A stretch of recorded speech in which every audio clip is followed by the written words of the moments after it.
This channel does not promote any violent, harmful, or illegal activities. All content provided by this channel is meant for an educational purpose only. Top quality और consistent performance के लिए सिर्फ silver pump नाम याद रखना। হালি শহরে অর্জুন ঘনিষ্ঠ বিজেপি কর্মীকে খুনের চেষ্টার অভিযোগ উঠছে। ইট দিয়ে থেতলে খুনের চেষ্টার অভিযোগ। হাসপাতালে ভর্তি আক্রান্ত রাজু দে। অভিযোগের তীর শাসক দলের দিকে। আক্রান্তের পরিবারের অভিযোগ যে রামনবমীর মিছিলে যোগ দেওয়ায় হামলা চালানো হয়েছে রাজুর উপর। ছবি দেখছেন এই মুহূর্তে আমাদের সহকর্মী অনন্ত এই মুহূর্তে রয়েছেন আমাদের সঙ্গে। অনন্ত, তুমি সকালে যেমনটা বলছিলে যে এই যে রাজু দে তার পরিবার যে অভিযোগ করছে যে রামনবমীর মিছিলে যোগ দেওয়ার কারণেই তার উপর হামলা চলেছে, এখনকার কি আপডেট, আর কি জানতে পারছো, তার শারীরিক অবস্থা কেমন জানতে পারছো? দেখো, রাজুদের অবস্থা আশঙ্কাজনক। কল্যাণী এইমস হসপিটালে তার চিকিৎসা চলছে। ইট দিয়ে তার মাথা থেতলে দেওয়া হয়েছে, বিভিন্ন জায়গায় মাথায় তার ক্ষতর দাগ রয়েছে, চিহ্ন রয়েছে এবং সেখানে টিচ পড়েছে এবং সেখানে চিকিৎসা চলছে।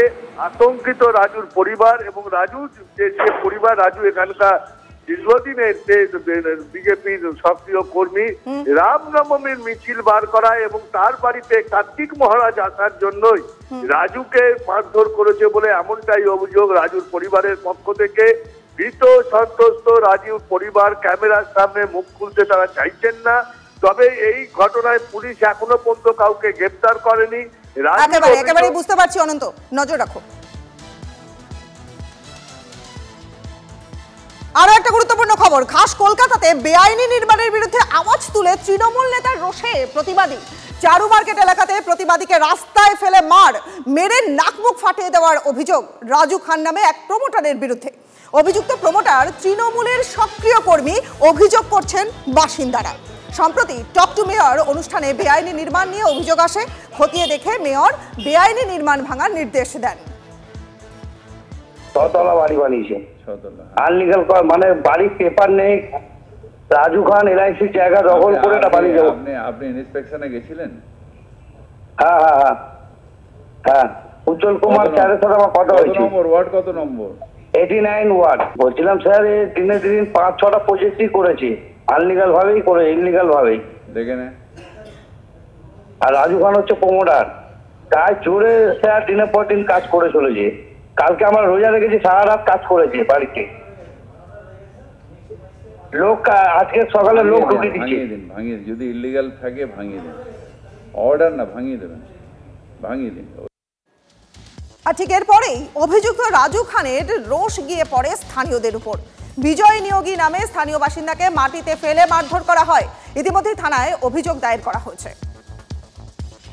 সকালবেলা এসে আমাকে বলছে আমার বাড়ির বিল্ডিংটা ভাঙার অর্ডার হয়ে গেছে, তুমি চিঠি ফিটি লিখেছো, হ্যান ত্যান অকথ্য ভাষায় গালাগালি। আমাকে মারধর, নাকে মেরেছে, চোখের এখানটায়, ডান দিকের কাঁধে এখানে মেরেছে ঘুষি। বিল্ডিংটা নাকি আমি ভাঙাবার মেন উদ্যোক্তা নাকি আমি, এটাই হলো ওর অভিযোগ করেছি। পাড়া প্রতিবেশী মিলে আমরা অভিযোগ করেছি টকটুমে। আমরা ওই ইনলিগাল বাড়ি যখন তখন ভেঙে যদি পড়ে যায় 250 থেকে 300 লোক মারা যাবে। ওই 8 নম্বর গোবিন্দ ব্যানার্জি লেন, এই তো সাদা বাড়িটা। কর্পোরেশন থেকে লোক এসে মাপঝোপ করে গেছে।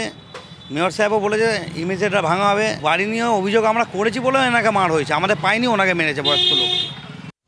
এখনো পর্যন্ত কাউকে গ্রেফতার করতে পারেনি পুলিশ। এই নামের কোনো তৃণমূল কর্মী নেই। প্রতিক্রিয়া রাসবিহারীর তৃণমূল বিধায়ক দেবাশিস কুমারের। এলাকার বিধায়ক হিসাবে এই রকম নামে কোনো আমাদের তৃণমূলের কর্মী কেউ নেই। আর যদি কেউ দলের নাম এভাবে ব্যবহার করে তাহলে আমরা পুলিশকে বলবো যে দলের সঙ্গে কোনো সম্পর্ক নেই, পুলিশ যথাযথ ব্যবস্থা নেই। আইন নয় যে করেছেন তার কঠোর শাস্তি হওয়া উচিত। কোন মানুষ আর টক টু মেয়রও অভিযোগ করবেন?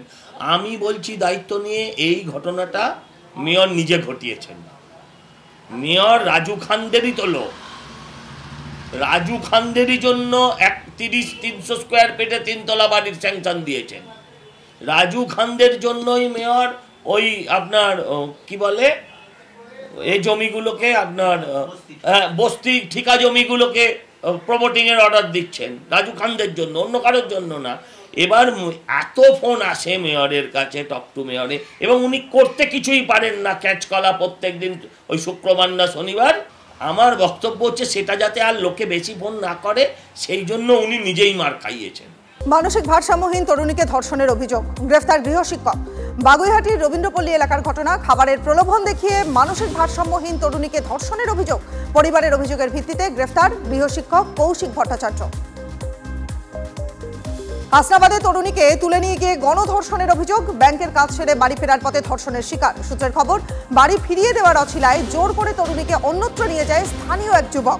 যুবকের গাড়িতে ছিল আরো দুজন। অভিযোগ, 3 জন মিলেই তরুণীকে মারধর করে হোটেলে নিয়ে যায়। সেখানেই গণধর্ষণের শিকার। রাতে ওই হোটেলের পাশে তরুণীকে ফেলে চলে যায় অভিযুক্তরা। হাসনাবাদ থানায় অভিযোগ দেয়। সুন্দরবনের গোসাবায় তীব্র জলসংকট। অভিযোগ, 4-5 দিন পর জল আসছে এলাকাতে, তাতেও পরিমাণ অত্যন্ত কম। সকলে পর্যাপ্ত জল পাচ্ছেন না। পানীয় জল সরবরাহ করতে স্থানীয় প্রশাসন একেবারে ব্যর্থ বলে অভিযোগ উঠছে। ভূগর্ভস্থ পানীয় জলের লেয়ার নেই বলে সাফাই প্রশাসনের। তৃণমূল সরকারকে তুলোধনা বিজেপির। নাবালিকাকে বিয়ে না দেওয়ার পরামর্শ দিতে গিয়ে আক্রান্ত আশাকর্মী। গ্রেফতার 2 জন অভিযুক্ত। জানা গিয়েছে, রাজগঞ্জ ব্লকে এক নাবালিকার বিয়ের সিদ্ধান্ত নেয় তার পরিবার। জানতে পেরে নাবালিকার অভিভাবকদের সঙ্গে কথা বলতে গিয়েছিলেন স্থানীয় আশাকর্মী, আর তখনই তাকে মারধর করার অভিযোগ উঠছে নাবালিকার পরিবারের বিরুদ্ধে। প্রতিবাদে রাজগঞ্জের বিডিও অফিসে বিক্ষোভ আশাকর্মীদের।